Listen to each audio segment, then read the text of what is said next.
Picture this. You're at your granddaughter's birthday party. Everyone's laughing at something silly she just said. And then it happens, that familiar panic. That split second where you realize you need to get to the bathroom right now, but you're not sure you'll make it. Or maybe you're the woman who started mapping out every single bathroom in every store you visit before you even start shopping. Maybe you've caught yourself holding back that genuine belly laugh because you're terrified of what might happen. If any of this sounds like your life right now, I need you to know something that might shock you. You've probably been told by friends, maybe even by some doctors, that this is just part of getting older, that it's normal, that you just need to accept it and stock up on those expensive pads and adult diapers. But what if I told you that's not the whole truth? What if I told you that 6 things you're probably doing every single day, things that seem completely harmless, maybe even healthy, are actually making your bladder control worse? And here's the part that's going to really surprise you. One of these habits is something that most women your age think is actually good for their health. I'm talking about something you might be doing right now today, thinking you're taking care of yourself. Listen, I've been working in elderly care for over 15 years, and I've seen thousands of women who thought they were stuck with this problem forever. Women who stopped going to their book clubs, who quit their walking groups, who even avoided hugging their grandchildren because they were so afraid of having an accident. But then they discovered what I'm about to share with you today, and everything changed. These aren't complicated medical procedures or expensive treatments. These are simple everyday habits that you can start changing today. And when you do, you might be amazed at how quickly your confidence starts coming back. Before we dive into these 6 life-changing discoveries, I want you to do something. G for me. If you're tired, and I mean truly tired of planning your entire day around bathroom locations, if you're ready to stop letting fear control your social life, if you want to laugh again without worry, comment ready right now. Because what you're about to learn isn't just information. It's your roadmap back to the confident, carefree woman you used to be. And if someone you love is struggling with this, your sister, your friend, your neighbor who's too embarrassed to talk about it, hit that like button and share this video, because no woman should have to suffer in silence. Let's build a community where we support each other through these challenges. Subscribe to Elderly Wisdom Insight, because we're not just sharing health tips, we're giving you back your freedom. Now let's get into these 6 habits, because knowing them might just change your day-to-day life. Ready? Let's begin. Let's start with the first habit, and it's one I see more often than you'd think. Holding it in too long. Now let me introduce you to Linda. She's 72. Sharp as ever, loves her crossword puzzles, and still walks her little terrier every morning. But Linda has this belief, she calls it bladder training. She tells herself, I won't go until I really have to. She thinks waiting longer will strengthen her bladder over time like a workout, so she waits. She waits while she watches her morning news. She waits through errands at the pharmacy. She waits while catching up with her neighbor by the mailbox, until finally she can't wait anymore. But here's what Linda doesn't know. Holding your urine for too long doesn't make your bladder stronger. It does the opposite. See, your bladder is a muscle, just like your legs or your arms. And when you keep stretching it out past its comfort zone, it stops working the way it's supposed to, instead of emptying smoothly. It gets confused. It starts sending mixed signals, urgency at the wrong time, or no signal until it's too late. The pelvic floor muscles, the ones holding everything in place, start to fatigue, and that's when accidents happen. Not because you're weak, but because your body is trying to deal with stress it shouldn't be under in the first place. Here's the thing. A lot of women think they're doing something smart. They think if they just tough it out, they'll gain more control. But it's not about toughing it out. It's about listening to your body and working with it. So what can you do? Start simple. Set a timer on your phone every 2 to 3 hours. That's it. Not when you feel desperate. Not when it's already too late, but consistently, calmly, and regularly. This helps your bladder relearn its rhythm. It reduces that unpredictable urgency. And most importantly, it gives you back a sense of control. Not reactive panic-filled dashes to the bathroom, but peaceful, predictable breaks that your body can count on. Now that's one powerful shift. But timing isn't the only problem, because what you drink, especially first thing in the morning, might be quietly working against you. Now let's talk about mornings. For many of us, mornings start with a warm cup of comfort. It's a ritual, a moment of peace before the day begins. But for Susan, she's 68. It's more than just a ritual. It's a must. 2 strong cups of black coffee every single morning she sips while reading the paper, enjoying the quiet. But by mid-morning, she's already been to the bathroom 3 times, and it doesn't stop there. Quick trips to the store become stressful. Doctor's appointments. She scopes out the restroom the second she walks in. It's like her bladder is running the show, and she's just along for the ride. What Susan didn't realize is that those 2 innocent-looking cups of coffee, they're not as harmless as they seem. Caffeine is a double whammy for the bladder. First, it's a diuretic, which means it increases how much urine your kidneys produce. Second, it's a bladder stimulant. It makes the bladder twitchy, overactive, more sensitive. So not only are you making more urine, your bladder is reacting to it more intensely. It's like pouring water into a bucket with a firecracker at the bottom. You might feel fine one moment and suddenly you're in a panic to find a bathroom. Now here's the part that trips people up. We think that extra cup of coffee gives us energy, right? It perks us up, gets us going.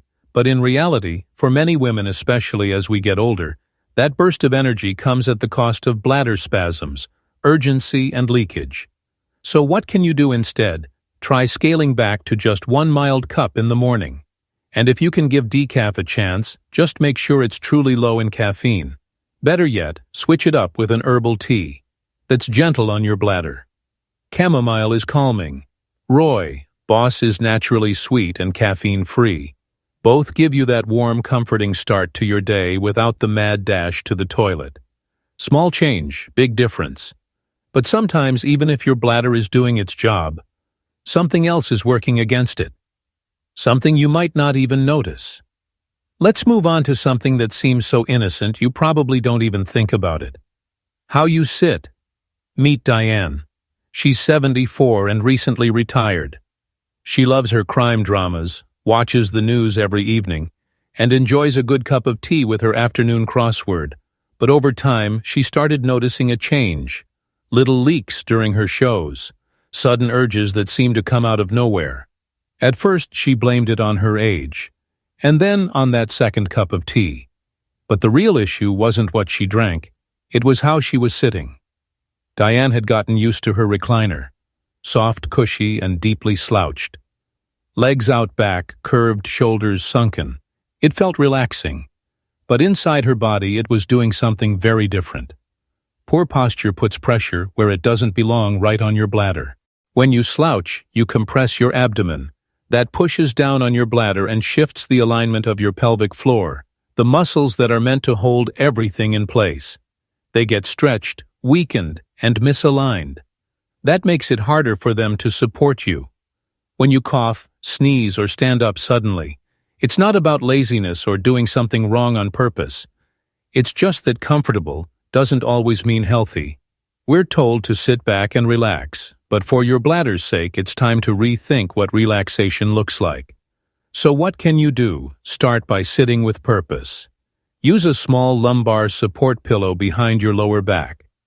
Sit upright with your feet flat on the floor, knees bent at about a 90-degree angle.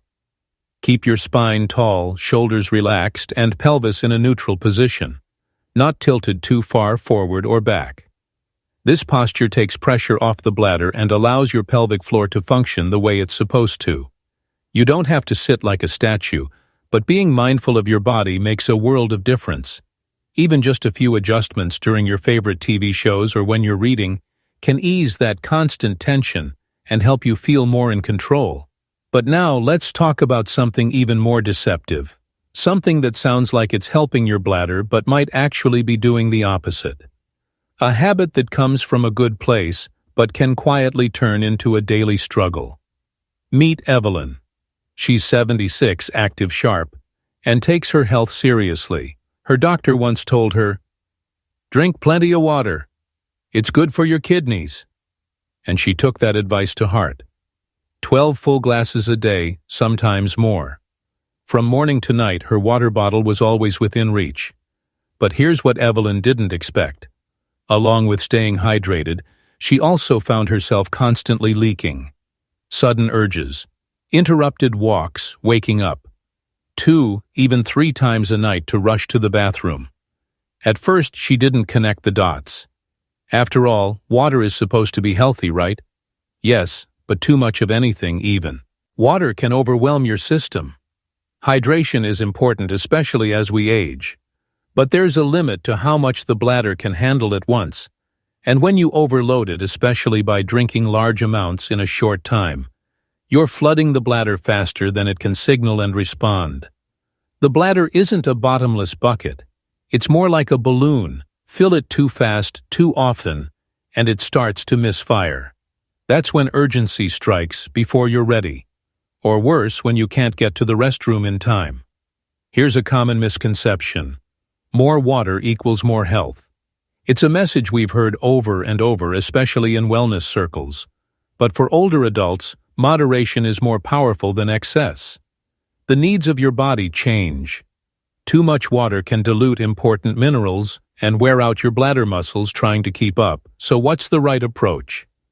Aim for 6 to 8 cups a day, depending on your activity level and climate. But more importantly, space it out. Sip steadily throughout the day. Don't gulp it all down in the morning or before bed.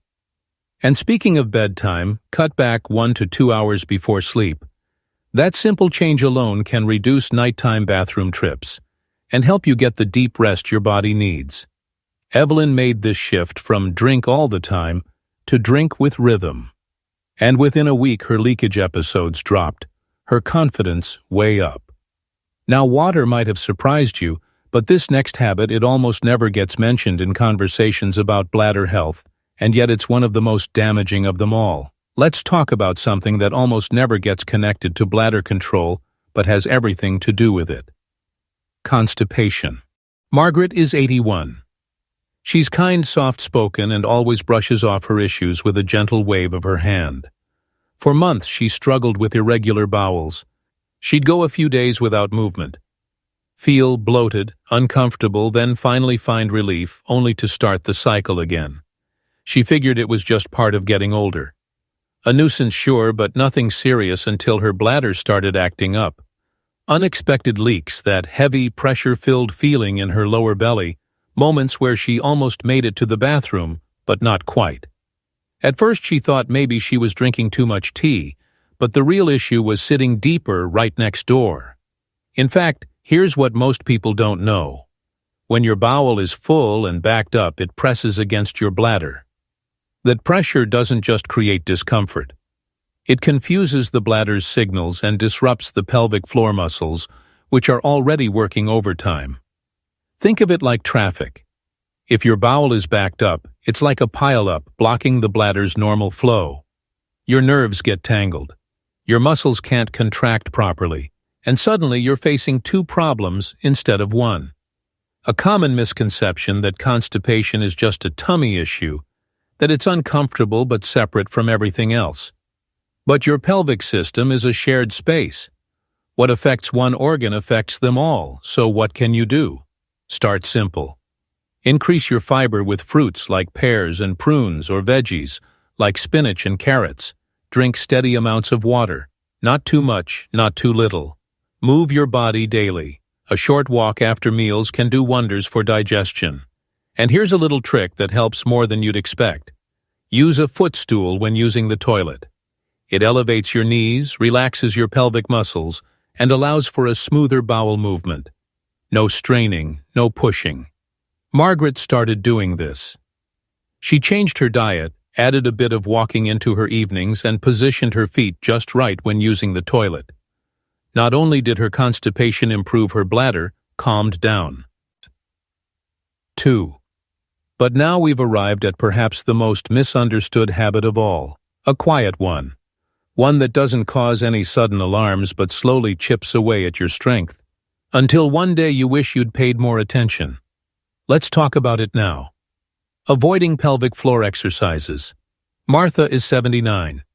She raised 4 kids, cooked every meal from scratch, and never asked for help unless she truly needed it. Strong-willed, independent, and like many women her age, she brushed off things that felt uncomfortable to talk about pelvic floor exercises. Kegels, she'd laugh. Not for me. Years went by. She thought bladder leaks were just another part of aging. Something to manage quietly with pads and spare undergarments in her purse, until her doctor asked a simple question. Are you doing any pelvic floor strengthening? That moment changed everything. See the pelvic floor as a muscle group just like your arms, legs, or core. And just like any other muscle, it weakens without use. If you're not engaging those muscles, if you're not giving them the chance to stay active and strong, they begin to sag, lose tone, and eventually fail to support your bladder when you need them most. The big myth that once you're a certain age, there's nothing you can do, that it's too late. But that couldn't be further from the truth. Pelvic floor exercises work at any age. Improvement is possible. In fact, some women in their 80s and even 90s report noticeable improvements in just a few weeks. Start with basic Kegels. Gently tighten the muscles you'd use to stop the flow of urine. Hold for a few seconds. Then, release, do this. In sets a few times a day while watching TV, cooking, or relaxing. Or explore pelvic floor therapy even from home. There are apps and tools made just for this, simple guided routines that help you stay consistent without overthinking it. That's what Martha did. She started small, just 5 minutes a day. Over time, her control improved, her confidence returned, and that quiet shame she used to carry gone. Now let's take a moment to reflect. Because these 6 habits, they don't scream for attention. They're subtle. They sneak into your routine but left unchecked. They slowly chip away at your independence, your comfort, and your sense of control. And yet every one of them can be changed with a little awareness, a few small shifts, and a willingness to say, my body still deserves care. It's tough to talk about, isn't it? Bladder leaks, accidents, that sudden rush of panic when you're out shopping or at a family gathering and you feel it happening again. It can feel embarrassing, isolating, even shameful. But here's the truth. I want you to hear, really hear. You're not broken. You're not less than. You're not alone. You're human. And this is just part of the journey your body has taken. A body that's carried you through so much, through childbirth, caregiving, decades of movement, growth, and resilience. But now it needs a little extra support. Not judgment, not silence, support. See, this isn't about pointing fingers or feeling bad about your habits. It's not about blaming yourself. It's about something deeper, something powerful. It's about reclaiming your dignity, your comfort, your control, because you deserve to walk into a room without worry, to laugh, sneeze, or dance, without that anxious voice whispering, "What if?" You deserve to sit on your porch, talk with a neighbor, hug your grandkids without fear creeping in. This isn't about perfection, it's about progress, and it starts small. Maybe today you decide to space out your water better, or you try sitting with better posture while watching your favorite show. Maybe you do just 5 pelvic floor squeezes while brushing your teeth. Whatever it is, just choose one thing, one small habit to change, and see where it takes you. Because the truth is, these habits don't define you, and they don't have to control your life. You have more strength, more wisdom, and more power than you think. And when you pair that with a bit of knowledge and a whole lot of self-compassion, that's where change begins, that's where healing begins. That's where you start to get your confidence back, step by step, day by day, with love and without shame. And remember, even when it feels like no one understands what you're going through, we do. And you don't have to face it alone. So stay with me, because we're in this together. And the next step, it's about building a community, where women like you can speak openly and live boldly. Let's move forward into that together. So let's take a deep breath together and gently go over what we've learned today. Here are the 6 habits senior women should try to avoid, not out of fear, but out of love for your body and your well-being. 1. Holding it too long, thinking it strengthens your bladder when it's actually weakening it.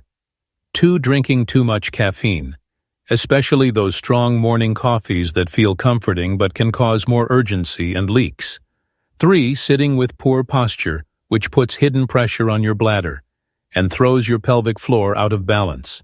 4. Overhydrating. Thinking more water is always better but overwhelming your bladder without realizing it. 5. Ignoring chronic constipation, not knowing how deeply it affects your entire pelvic system and bladder function. 6. Skipping pelvic floor exercises. Believing it's too late to start when every single day of effort can still make a difference. And here's the beautiful part. You don't have to fix them all at once. Even choosing just one habit to work on can bring real relief. Sometimes it's the smallest change that leads to the biggest comfort. Now I want to hear from you. Which of these habits surprised you the most? Or have you already made a change in your routine and seen an improvement? Tell me in the comments below. Your story might be exactly what another woman needs to feel less alone and more hopeful today. And if this video gave you even a little clarity or encouragement, I gently invite you to subscribe to Elderly Wisdom Insight. Here we don't chase perfection, we seek truth, self-care, and strength for the journey ahead together. One honest conversation at a time. Thank you truly for spending these few meaningful minutes with me today. I know these topics aren't always easy to talk about, but they're important, and your willingness to listen, to learn, and to care about yourself, that means everything. So stay strong, stay curious, and never forget, you deserve to age with wisdom, with grace, and with joy. Until next time, this is Elderly Wisdom Guide, signing off with care.